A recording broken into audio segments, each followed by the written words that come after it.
ഈശോയിൽ സ്നേഹം നിറഞ്ഞ സഹോദരി സഹോദരന്മാരെ, ക്രിസ്മസ് സന്ദേശം 9-ാം ദിവസം. ഇന്ന് നമ്മൾ ധ്യാനിക്കുന്ന വിഷയം ഈശോ സമാധാനം നൽകുന്ന ദൈവമാണ്. ലൂക്കാ സുവിശേഷം 2-ാം അധ്യായം 14-ാമത്തെ വചനത്തിൽ യേശുവിൻ്റെ ജനന സമയത്ത് ആകാശത്ത് പ്രത്യക്ഷപ്പെട്ട മാലാഖമാർ പാടി, അത്യുന്നതങ്ങളിൽ ദൈവത്തിന് സ്തുതി, ഭൂമിയിൽ സന്മനസ്സുള്ളവർക്ക് സമാധാനം.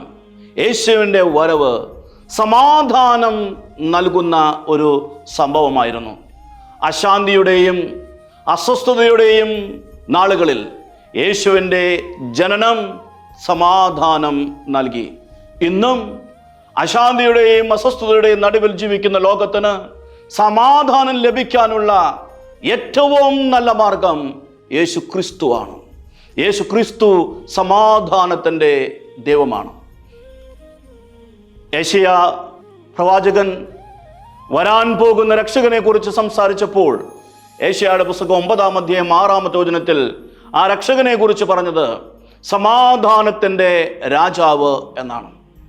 ഈശോ നമ്മുടെ ഹൃദയങ്ങൾക്ക് സമാധാനം നൽകുന്ന ദൈവമാണ്.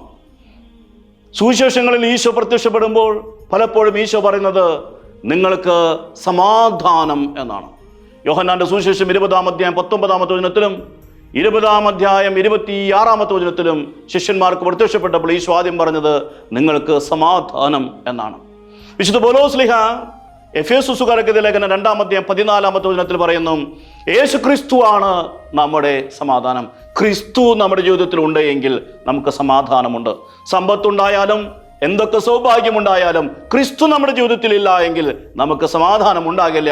കാരണം ക്രിസ്തുവാണ് നമ്മുടെ സമാധാനം. അതുകൊണ്ട് ഈ ക്രിസ്മസിന്റെ അവസരത്തിൽ ക്രിസ്തു നമ്മുടെ ജീവിതത്തിലേക്ക് വരുവാനും നമ്മുടെ ജീവിതത്തിൽ വലിയ സമാധാനം ഉണ്ടാക്കുവാനും വേണ്ടി നമുക്ക് പ്രാർത്ഥിക്കാം. യേശുവിനെ നമുക്ക് സ്ഥാനം നൽകാം. യേശു നമ്മുടെ ഹൃദയത്തിലും നമ്മുടെ കുടുംബത്തിലും സമൂഹത്തിലും വസിക്കട്ടെ. അപ്പോൾ നമ്മൾ സമാധാനം കൊണ്ട് നിറയുന്നവരായിരിക്കും. ഈ ഒരു കൃപയ്ക്ക് വേണ്ടി നമുക്ക് പ്രത്യേകം പ്രാർത്ഥിക്കാം.